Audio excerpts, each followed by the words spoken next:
Run, Aiden! Hurry, son! Get out of here or these people will kill you too! Samuel groaned, clutching the bullet wound in his leg. His 5-year-old son Aiden just stood there, looking down at his father writhing on the ground in pain. No, Dad!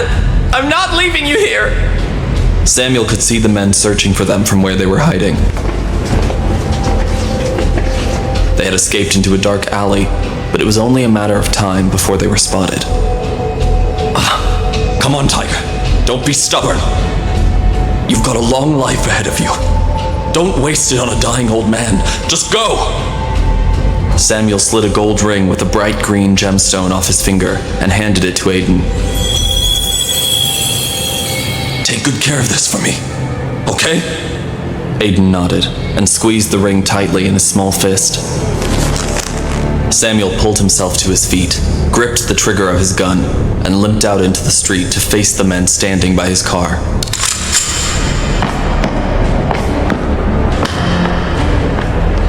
Aiden watched from the shadows as Samuel and the other men exchanged fire.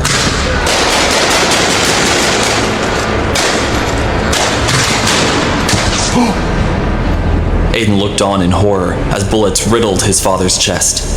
Samuel's knees buckled, and he fell to the ground with a thud.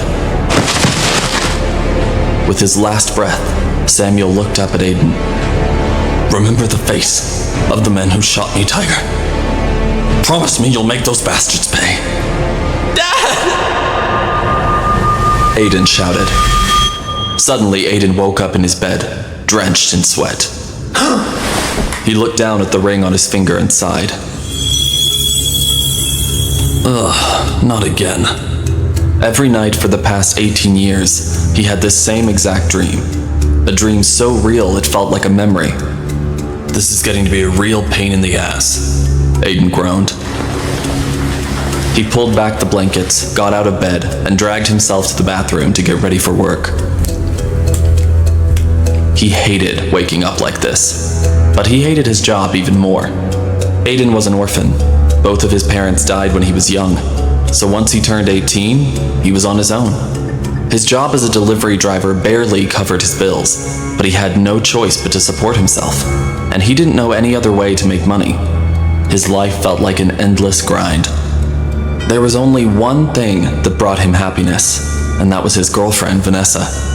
Whenever Aiden saw her, he forgot all of his problems. He had plans to see her later.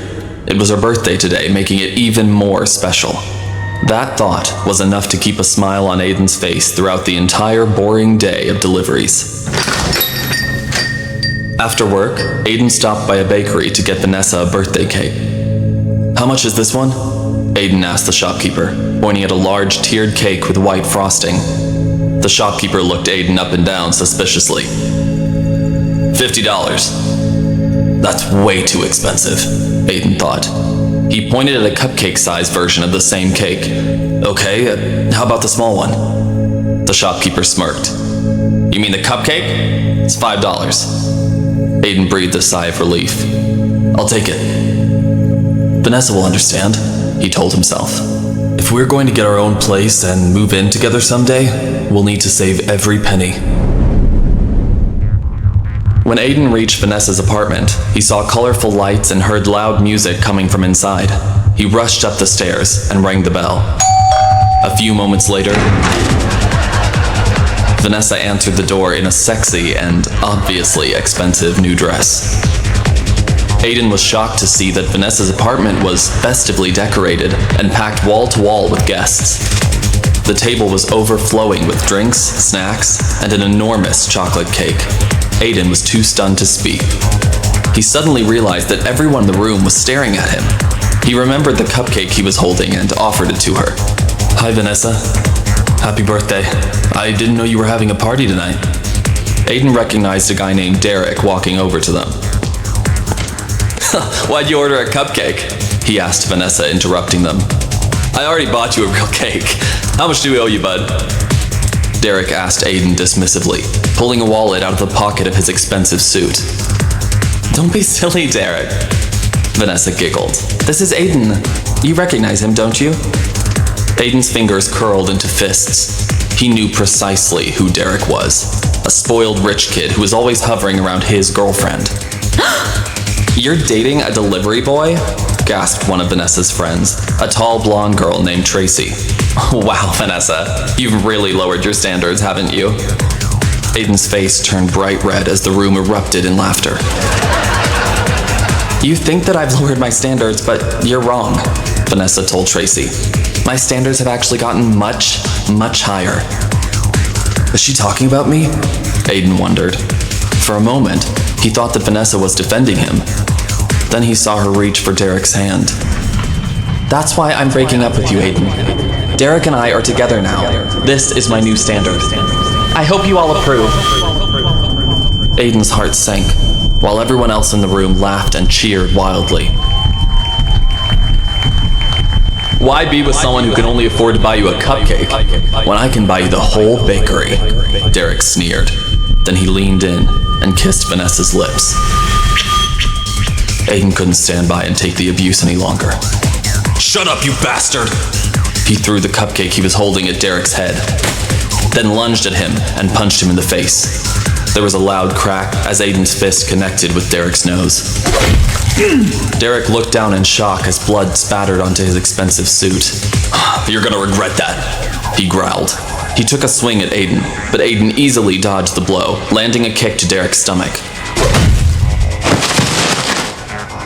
Derek fell to the ground, clutching his ribs. "How could you do this to me, Vanessa?" Aiden shouted, but she just smirked in return. As he stormed out of her apartment, he grabbed a bottle of vodka from the table and slammed the door shut behind him.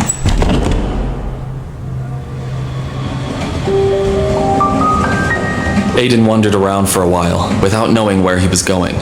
He took big swigs from the vodka bottle, trying to numb the pain in his heart. But with every sip, it felt like his pain was only getting worse. He couldn't help replaying the scene of Derek kissing Vanessa over and over in his mind.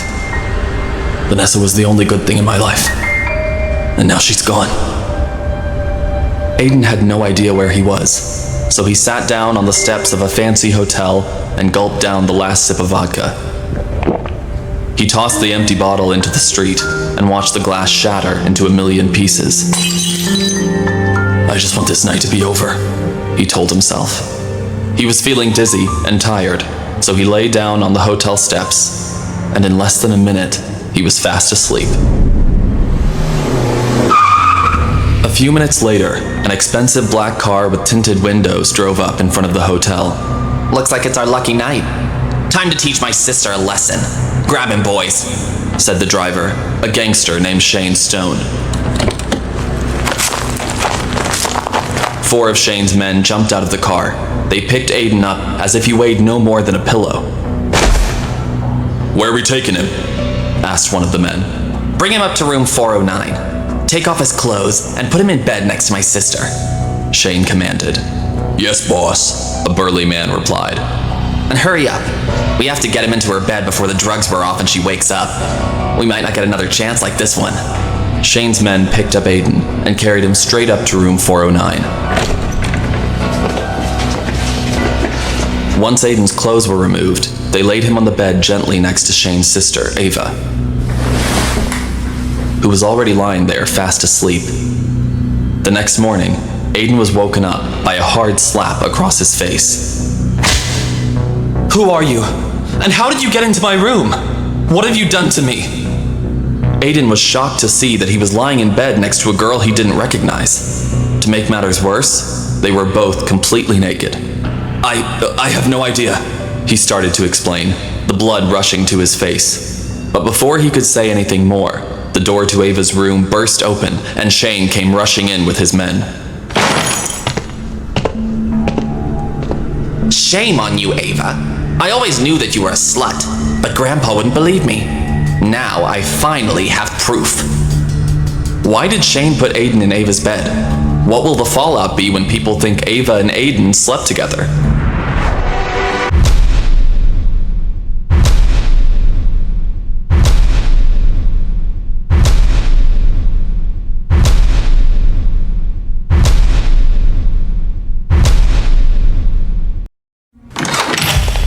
Please, Shane, don't tell Grandfather about this.